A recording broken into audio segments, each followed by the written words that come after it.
Assalamualaikum warahmatullahi wabarakatuh.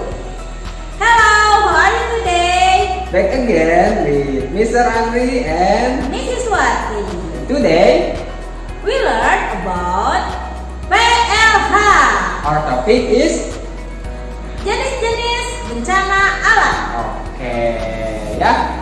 Are you ready? Ready? Let's go. Jenis-jenis bencana alam. Number 1, banjir dan longsor. Banjir diakibatkan oleh berbagai hal seperti mencairnya es salju atau berlebihnya curah hujan di suatu tempat. Ada pula banjir bandang seperti yang kemarin ada di berita ya, yang terjadi di daerah Bogor. Banjir bandang adalah banjir sesaat yang datang dengan volume air yang sangat besar ya. Banjir bandang disebabkan oleh curah hujan yang tinggi di suatu daerah disertai guru dan petir ya. Biasanya membawa lumpur banjir bandang itu ya.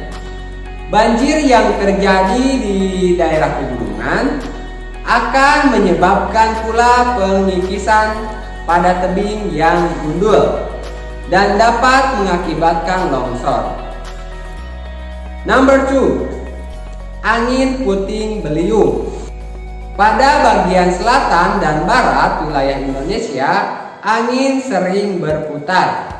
Perputaran ini disebabkan karena perubahan tekanan. Hal ini membuat angin tersebut berputar saat menyentuh tanah, yang disebut dengan angin puting beliung. Number 3, tsunami. Pasang air laut yang mendadak menyebabkan terjadinya pergerakan air laut menuju daratan. Ya, itu dinamakan dengan tsunami. Pergerakan air laut semacam ini disebabkan oleh terjadinya patahan di dasar laut. Patahan bisa berupa gempa tektonik atau vulkanik yang menyebabkan tsunami di daerah pantai dan sekitar. Number 4, kebakaran hutan. Setiap tahun saat musim kemarau ya, kebakaran hutan sangat diwaspadai ya. Potensi kebakaran terjadi karena saat kemarau hutan sering dikotori oleh ranting-ranting kering yang mudah terbakar karena panas berlebihan dan percikan api. Kebakaran dapat mengancam berlangsungnya makhluk hidup yang tinggal di hutan. Number 5, gempa bumi. Gempa bumi adalah proses berguncangnya permukaan bumi karena tenaga endogen ya, atau tenaga vulkanis dan tenaga lempeng tektonik.